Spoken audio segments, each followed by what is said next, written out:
2 সপ্তাহ আগেই অভ্যুত্থানে উৎখাত হয় সিরিয়ার স্বৈরাচার সরকার আসাদ। তার পতনের পর দেশটির ক্ষমতা দখলে নিয়ে সরকার গঠনের কাজও শুরু করে বিপ্লবী গোষ্ঠী হায়াত তাহরির আল শাম। ক্ষমতা হাতে নিয়েই সংখ্যালঘুদের নিরাপত্তা নিশ্চিতের প্রতিশ্রুতি দেন গোষ্ঠীটির প্রধান মোহাম্মদ আল জোলানি। এর মধ্যেই মধ্যাঞ্চলীয় হামা শহরের কাছে এক ক্রিসমাস ট্রি পোড়ানোর ছবি ঘুরে বেড়াচ্ছে সামাজিক যোগাযোগ মাধ্যমে, যা নিয়ে জনমনে দেখা দিয়েছে ক্ষোভ।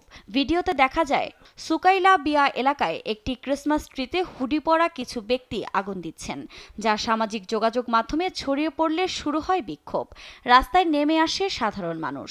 স্থানীয় সময় মঙ্গলবার এই ঘটনার প্রতিবাদে রাজধানী দামেস্কের খ্রিস্টান অধ্যুষিত এলাকায় বিক্ষোভে অংশ নেন কয়েকশো মানুষ। বিক্ষোভকারীরা খ্রিস্টানদের অধিকার রক্ষার দাবি তোলেন। পরে তারা মিছিল নিয়ে রাজধানীর উপকণ্ঠে বাপ সার্কি এলাকায় অর্থোডক্স প্যাট্রিয়ার্কেটে যান।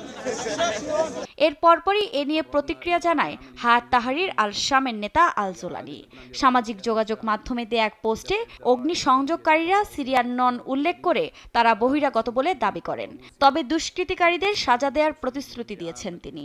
পাশাপাশি অঙ্গীকার করেন ক্রিসমাস ট্রি পুনরায় স্থাপন সহ 25 তারিখ সকালের মধ্যে নিশ্চিত করা হবে আলোকসজ্জার আয়োজন।